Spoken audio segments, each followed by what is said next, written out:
Hello, everyone, and welcome back to the Showing Up to Your Life podcast and YouTube channel. My name is Art Burns. It's a Saturday morning, and I'm still getting used to this for sure.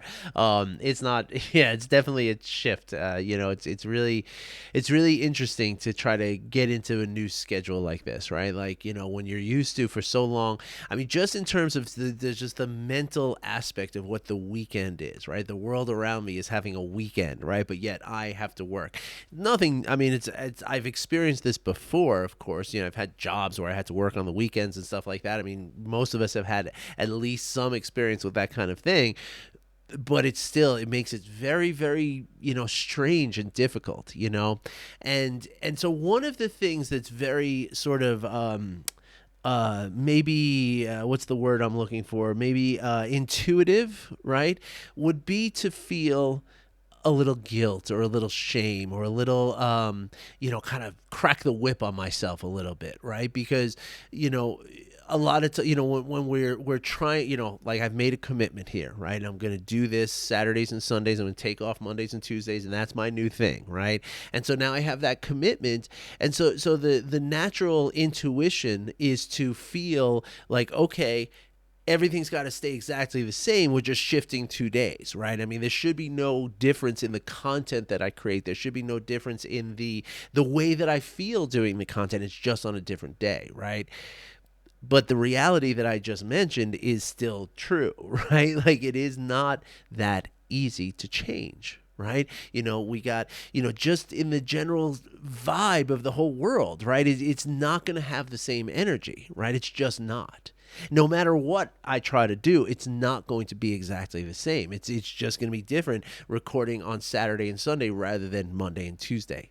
There's no way around it. Right now, I will adapt and I will get used to it, and I will, kind of figure it out as I go, right? But the important thing is that right now, that I show myself some compassion for that, right? That I show myself some forgiveness, that I give myself a little bit of leeway, right? So like last week when I had that terrible, terrible migraine headache, I had to just give myself that forgiveness and that compassion to say, look, it's just not going to happen today.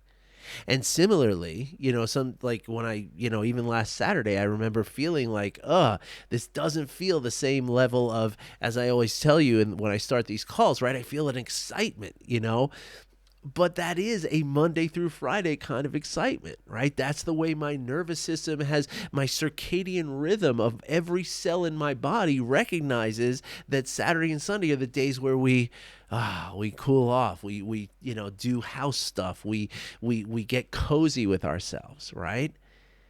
And so every cell in my body is prepared to do that, right? So therefore, it's virtually impossible for me to have the same kind of energy that on Saturday and Sunday as I would on Monday and Tuesday, as I said before, right?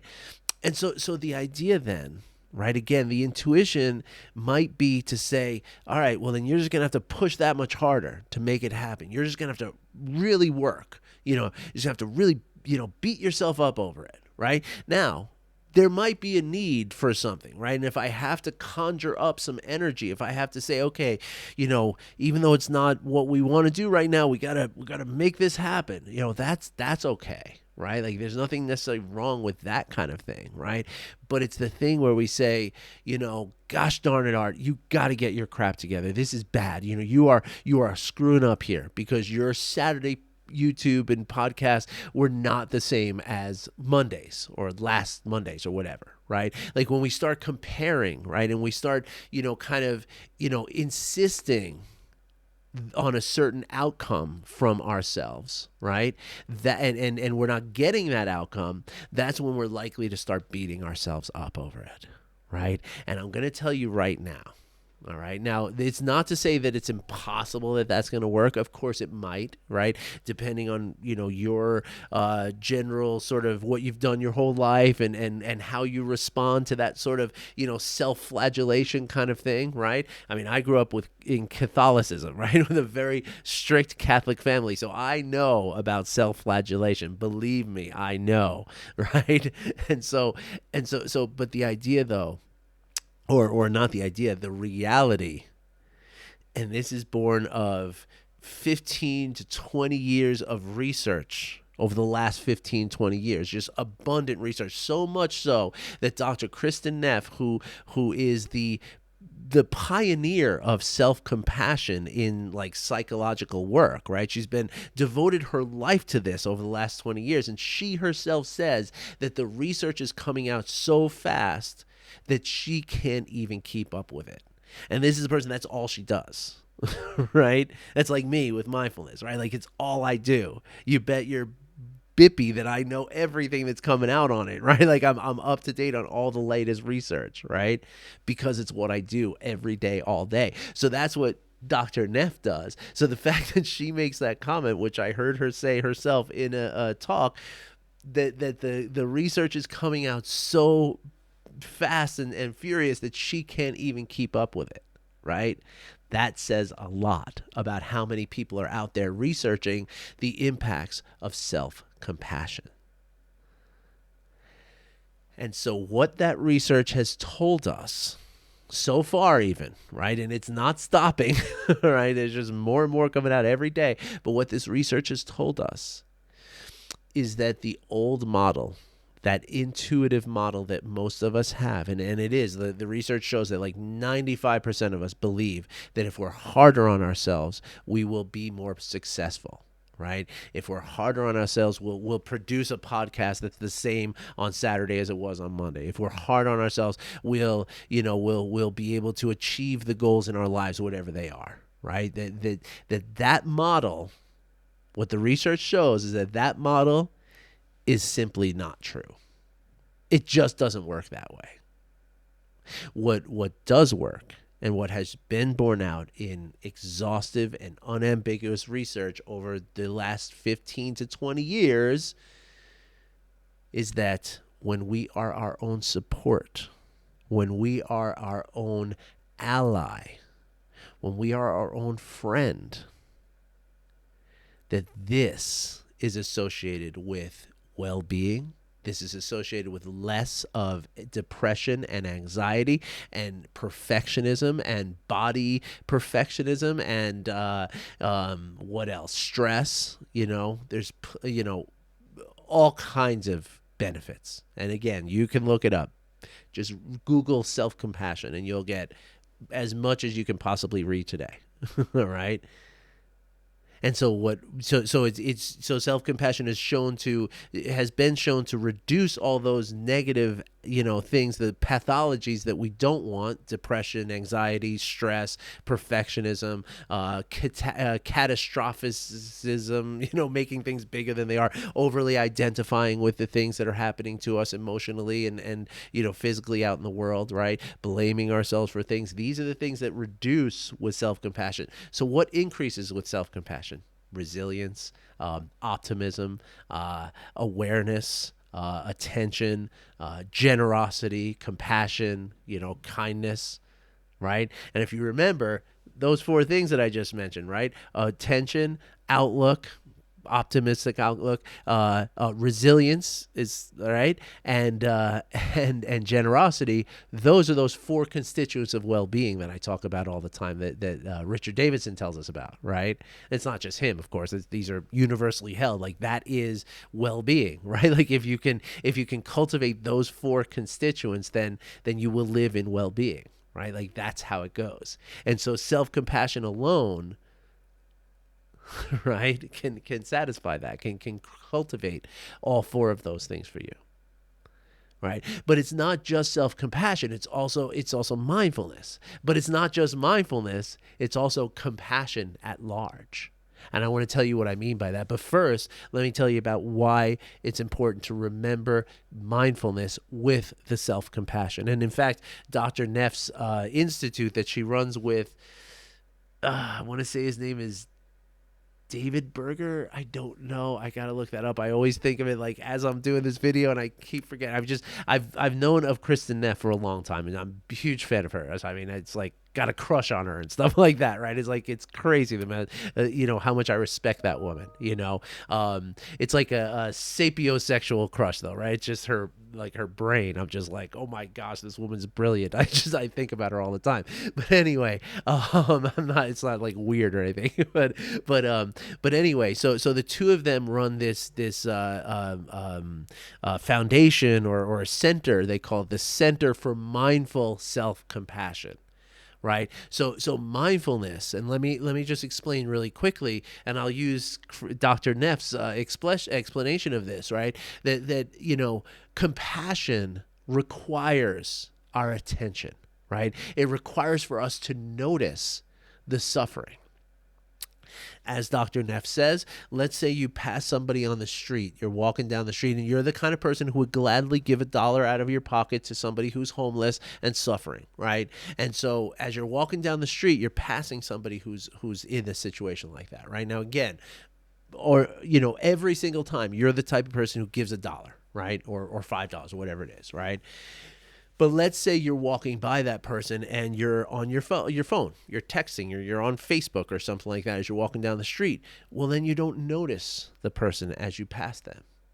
And so therefore, it is impossible for you to feel the compassion that would automatically and naturally arise for you for this person. It's impossible for that to happen because you don't see the suffering. Right? It's like trying to put out a fire where you can't see the smoke, right? Like you just can't do it, right? And so the idea then, right, becomes about mindfulness, right? It starts with mindfulness. It starts with the ability to notice the suffering. And that whether that we're talking about suffering of another person or suffering of our own, right? It requires for us to notice the suffering. And that's where a lot of the practices that I talk about here in this podcast can really, really help, right? I mean, obviously, right? Like that's the whole point, right? Is that when we do mindfulness practices, right? When we simply pay attention to what's happening as it's happening, and we do so without judgment, which can be trained. It's a very simple process, and it's, you do it over and over, you get good at it. It's just the way it works, right? But as we do this, we develop the awareness. And in that awareness, the suffering becomes apparent, right? The suffering, again, of another person or the suffering that we're experiencing. And when we can notice it, that's when we can be our own ally, right? That's when we can allow ourselves to step into that role of support for ourselves, right? Because that's not a role that most of us are used to playing. It's not. But it's the role that all of us ought to be playing. And so I invite you to practice self-compassion. And it's super easy, right? It's super easy. There's a couple of different ways to do it. And I'm not going to get into all the practices right now. There's two really big ways to do it, right? The first is to simply, express kindness to yourself, right? And so what I do with all of my clients, about 3 to 4 weeks in, all of my clients start to say 6 phrases to themselves every day, 4 times a day. Okay, 6 phrases. I guess I am going to tell you the practice. May I be well. May I be free from suffering. May I be free from fear and insecurity.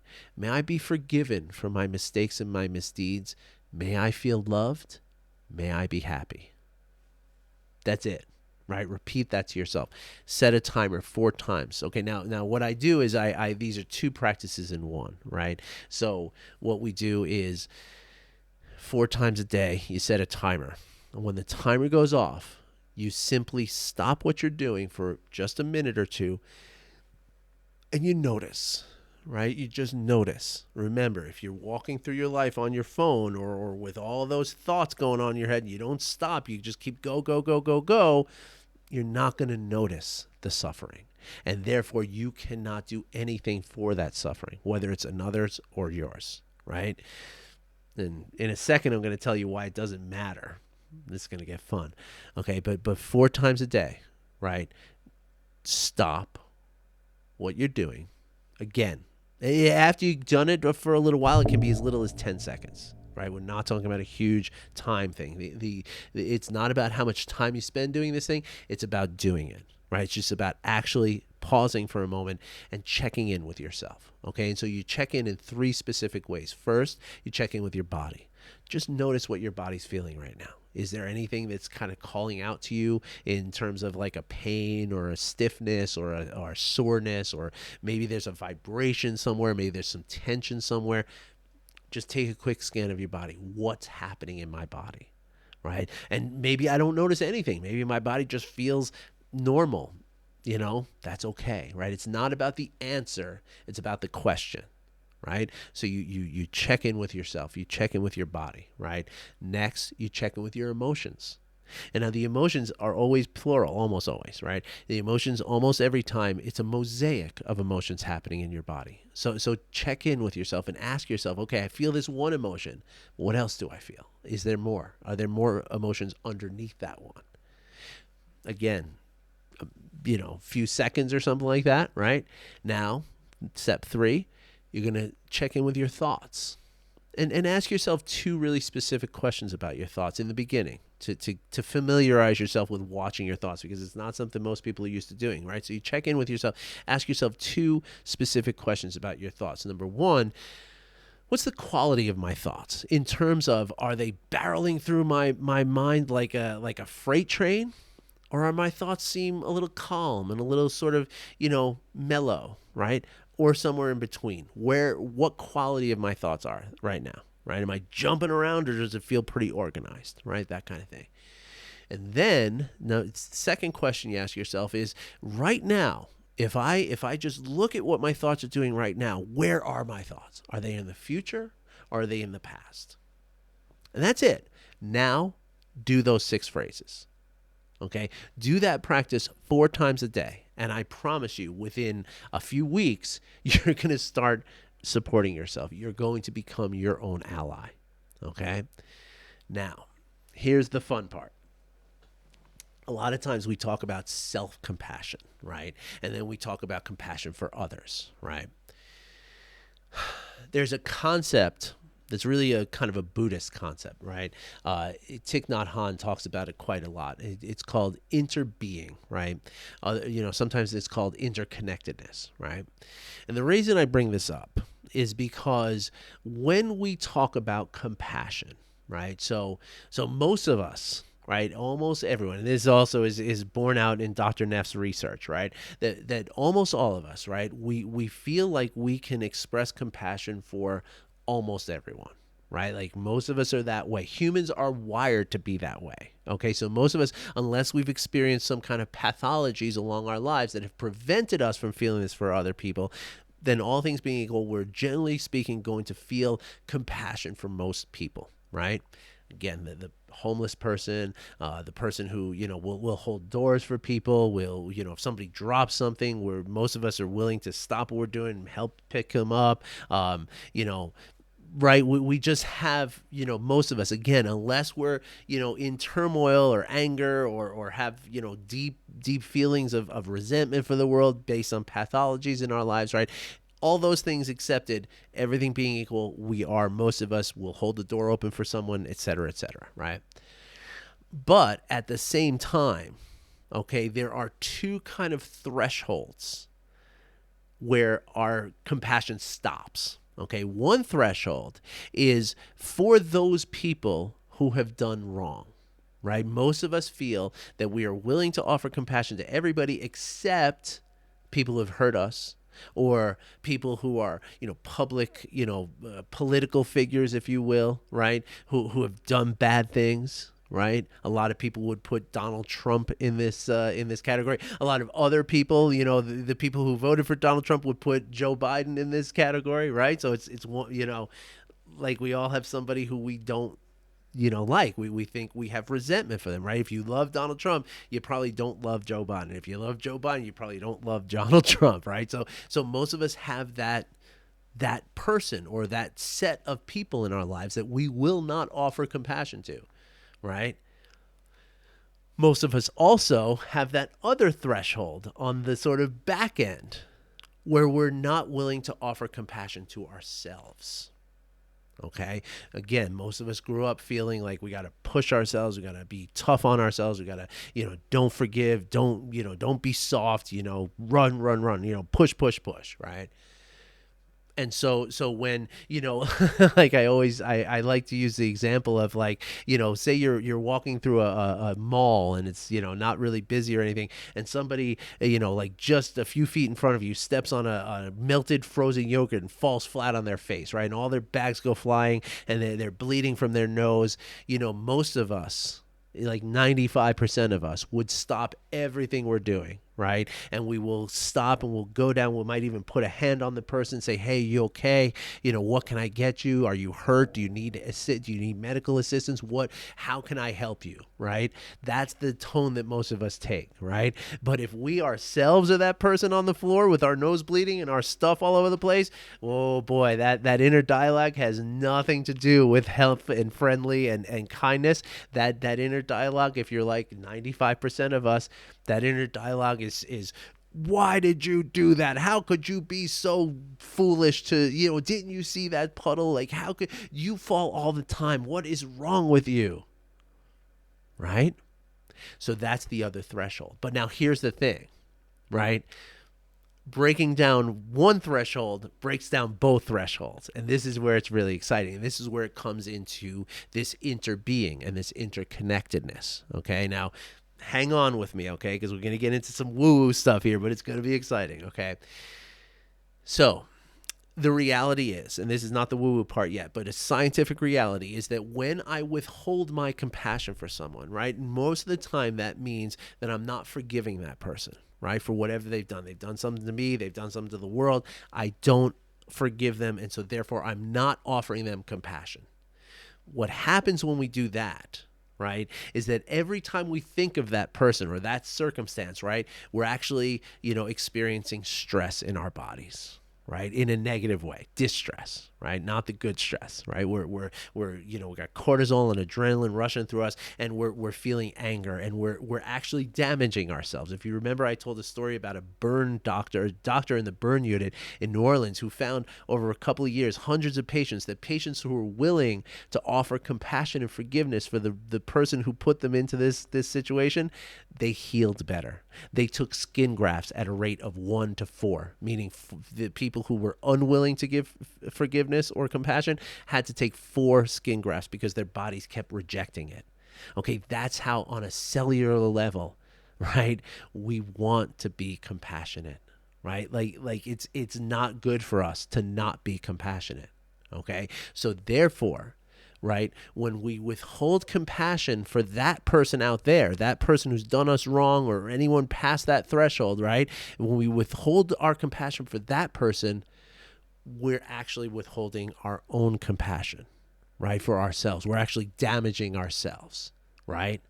And so when we can cultivate this kindness for ourselves, and we can cultivate that kindness for everyone else, right? Like when we break down those thresholds, what we realize is that compassion for you is compassion for me, and compassion for me is compassion for you. And at that point, the line, this division of self and other, starts to become very blurry, if not diffusing right out of reality. Because the fact of the matter is, even the most hard-nosed neuroscientists out there, no woo-woo at all, right? They'll tell you that when we have a sense of self, it's described as a false sense of separate self. I should say separate self. But when we have a sense of separate self, it is labeled by hard-nosed neuroscientists, right? Not monks, not woo-woo, not, people who are lab coat kind of people, right? They'll tell you that the sense of a separate self, when you feel that you are a separate entity from the rest of this world, that is a false sense that you have. That it's just not true. We are all very much interconnected, right? And so when I feel good, you feel good. When you feel good, I feel good.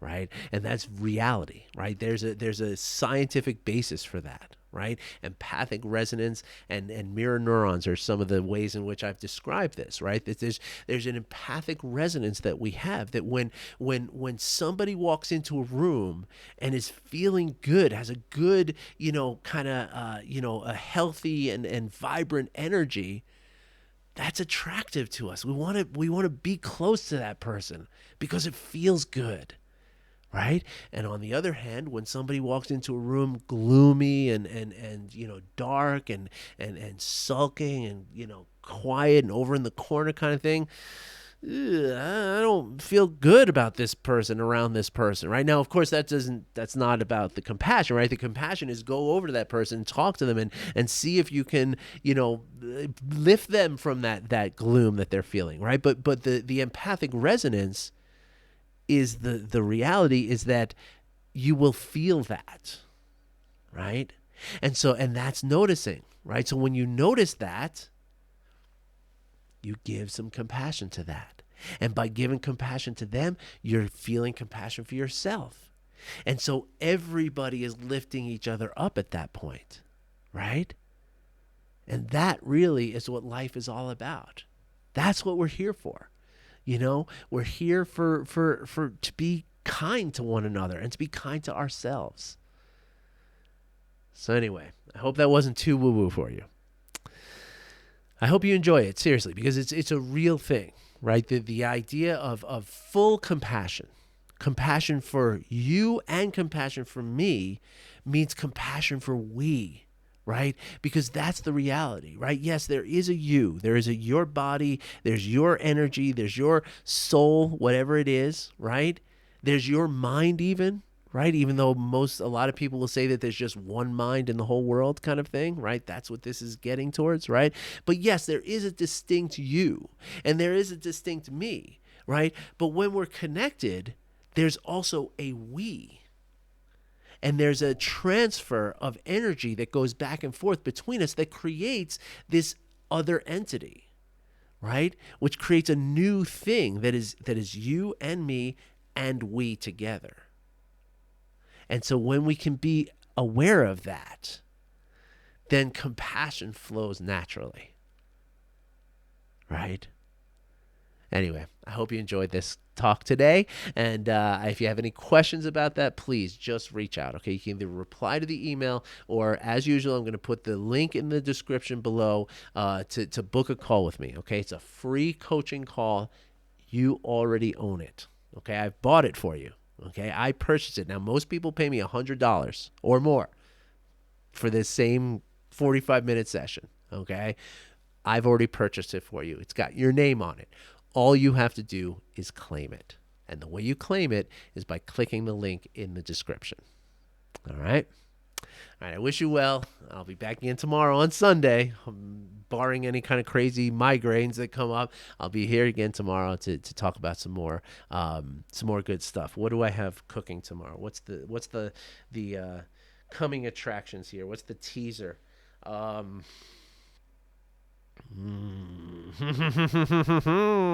got a good one. How mindfulness allows and facilitates non-sexual intimacy. I'm really excited to share that one with you. All right, everybody. Wishing you well. See you tomorrow. Take care.